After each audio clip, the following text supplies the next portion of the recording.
Hey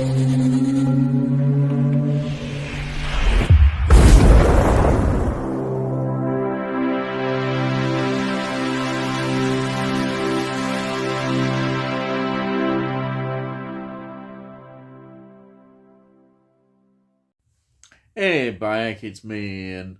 And in today's video, we're looking at this. This is The Day the Earth Caught Fire from 1961. It is, without doubt, a British sci-fi classic. It really is an outstanding film, this. It's 98 minutes long, never overstays its welcome, it just sails by. Rotten Tomatoes, I think, reflect the respect this film has been given. It's 86%, which in terms of a sci-fi film is very good. The critics did see how good this film was. Now, this film is written by Wolf Mankiewicz and Val Guest. And Val Guest is important to this film. He, for 8 years, wanted to do this film. And he struggled to some extent getting finance, all the necessary things needed as a producer. But I think the success of On the Beach, 1959, a Hollywood success really, which was about a nuclear attack, then that, I think, helped a lot. The effects, of course, it's set in Australia about what is happening in terms of the fallout from a nuclear thing. But that was a success. So these kind of themes proved they could make money in terms of box office. So I think that's why he was able to get the money together to finance this. Now, Val Guest, what a figure, really. I mean, he goes back right to 1930s and worked right through to the early 1980s. And did you know he directed 14 Hammer films? A lot, not necessarily of the gothic horror ones, but of a lot of the ones that perhaps were lesser known. Well, he did the Quatermass experiment, 1955. He did. Now, this is a great film as well. The Camp on Blood Island, 1958. And of course, absolutely brilliant film, Yesterday's Enemy, 1959. What a film that is. Amongst other films that he did as well was When Dinosaurs Ruled the Earth from 1970. That's a great film as well. And just, I think, his last connection really with Hammer was he was in the director of 3 stories from the Hammer House of Mystery and Suspense, the second one that Hammer did in 1984. He did 3 episodes directing Mark of the Devil, Child's Play, and In Possession, which I've reviewed all them going back. He's a major figure, Val Guest, and it's very much his vision that really gets this going. Now, locations are interesting. We can see all the locations, the London locations that are interspersed and into the film. They're very important to it. We've got the buildings, HMS Treasury building they did, Battersea Park, that was used, and then a lot of, as you can see, all the classic London things. Some were matte painted things, the special effects as well, all brilliantly put together. Also, Brighton Palace Pier was used as well. Just excellent. And the other important factor in this, the real Daily Express building on Fleet Street was used. So there we are, the basis of the Daily Express. And there's part of this thing. The Daily Express is the newspaper that it's centered on. We go in there and see them doing all the producing of the newspaper, and as the story develops, it's a wonderful thing. Um, so let me just talk about the cast.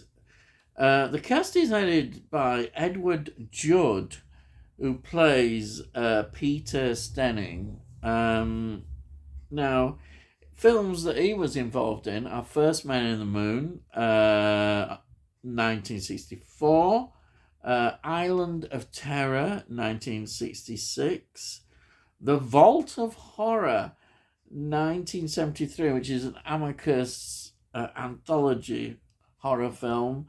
It was also in Oh Lucky Man, 1973. And I think this is interesting because it's quite had a recent release. He was in Jack the Ripper, the Michael Caine film from 1988, which did have a TV.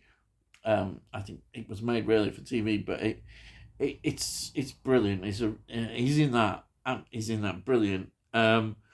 So we've also got another very familiar face who I've come across before, is Leo McKern, who plays Bill Maguire. What an experienced actor he was. And he's got Hammer links. He was in X the Unknown, 1956. He was in Yesterday's Enemy, yes. Again, the Hammer war classic, 1959. He was in the Beatles film Help. He was in, of course, a film that I absolutely love and I've covered, A Man for All Seasons, 1966. And he was in Ryan's Daughter, which again is another film I love. That's 1970, Ryan's Daughter. He was also in Lady Hawk, 1985.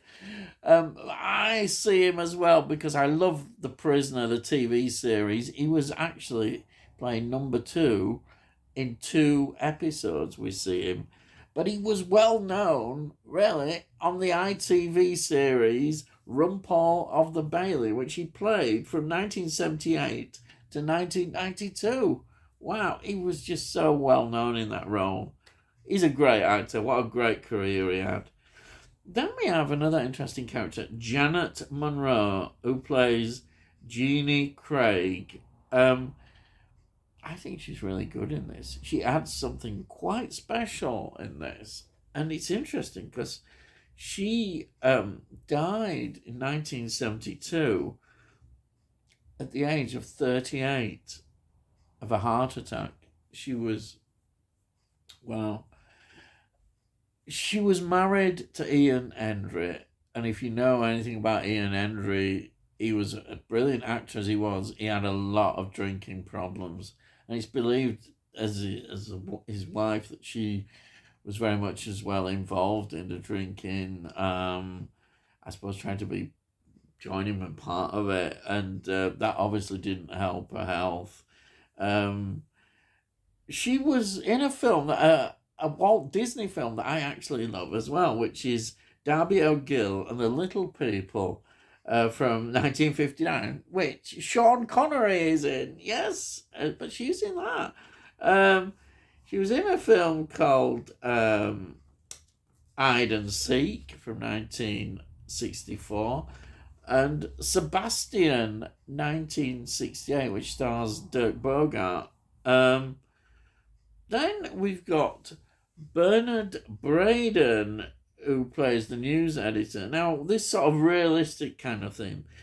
He was a radio and TV actor, but well known also and a comedian, and that's where he made his name. I remember him very much in the 60s and 70s, I think, to some extent as well. On the TV, he popped up in various guises on the TV. And some see that he was a forerunner of the BBC's That's Life as well, which is interesting. But yeah, so he's in this, had some sort of realism. Now, also, Arthur Christiansen plays the editor. Now, this was a job he had in real life. He'd held that job. So they'd used him. So he was like a real editor, having to act and doing his best at it. So apparently he did find learning the lines difficult, but there he is. He's in that role. And then I like these little gems in uncredited roles. Now, I did see the first uncredited role, which was Peter Butterworth. Yeah, Peter Butterworth of Carry On fame. Yeah, he was very clear, I saw him. But the other gem that I would have to look again was Michael Caine. He played a policeman. Again, it's an uncredited role, but apparently he's in there, so there we are. Hey, buy it. You don't have to get it, don't you? Oh, yeah. Yeah, you do. Anyhow, what is this film about? What is this film about? Well, as I say, it's set at a time of the tensions in the Cold War, the nuclear bomb threats that hung over, particularly in that 50s and very early 60s, we had this threat, and all sorts of implications for the world, and this looks at what happens if the Americans and the Russians explode the two bombs at the same time. Yes. So what it does is effectively affect the axis of the Earth. It tilts the Earth in a certain way on its axis. And this leads to big global consequences in terms of climate change and that in different areas. You get all this extreme weather. Hey, doesn't it sound familiar? And some of it, yeah, this is looking ahead. And scientists decide the only way that they might be able to correct this is exploding the two bombs again, to try and apparently in Siberia for some reason, to try and correct it, and that's why it leads up to right up to the end. I'm not really giving too much away, but the ending could be seen in two ways. It could be seen as an ambiguous way, or it could be seen maybe, yes, you do know what happens. So I think that's worth saying when you watch the film, because it's a great film. The tension is there. As I say, and I mentioned these special effects. Oh, don't forget, this is in an age where they're doing special effects, but they're not digital. They're practical special effects. Absolutely brilliant. It looks so atmospheric. The footage they've used, incorporating some of it, I think, is sort of stock kind of footage of the nuclear things that go on, but the effects they do, like the mist and that we see that rolls over, fantastic, absolutely wonderful. This film signals that period so well. It reflects it well, and also as the change in the 60s, because if you look at the character like that Janet Monroe plays, she's a very sort of very independent, single-minded woman who I think reflects that age, like the sexual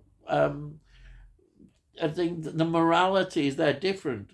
It is quite amusing what they consider sort of the music as well, that at that time of the youth. They decided not to include rock and roll. They've got this sort of beatnik jazz kind of reflection.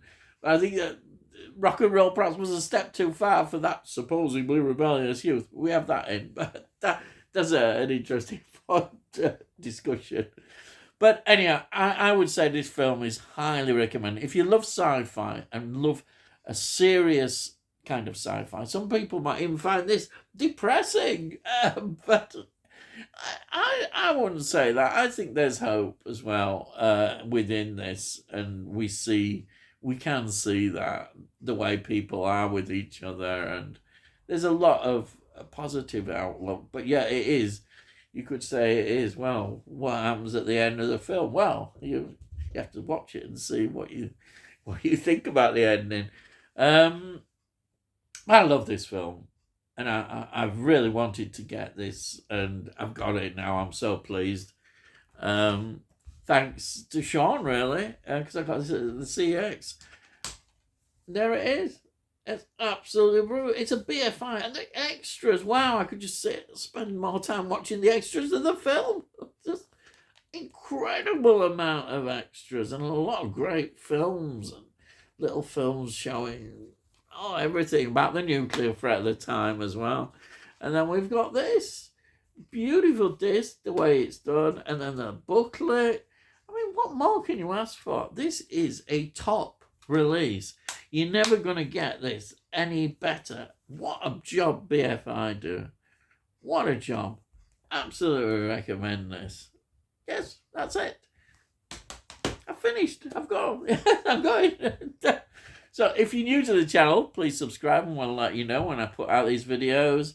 Look in the playlist and you'll see all the kind of things I do, reviewing films, TV shows, and music, often with a very nostalgic flavour. As you can see, we're reviewing this film.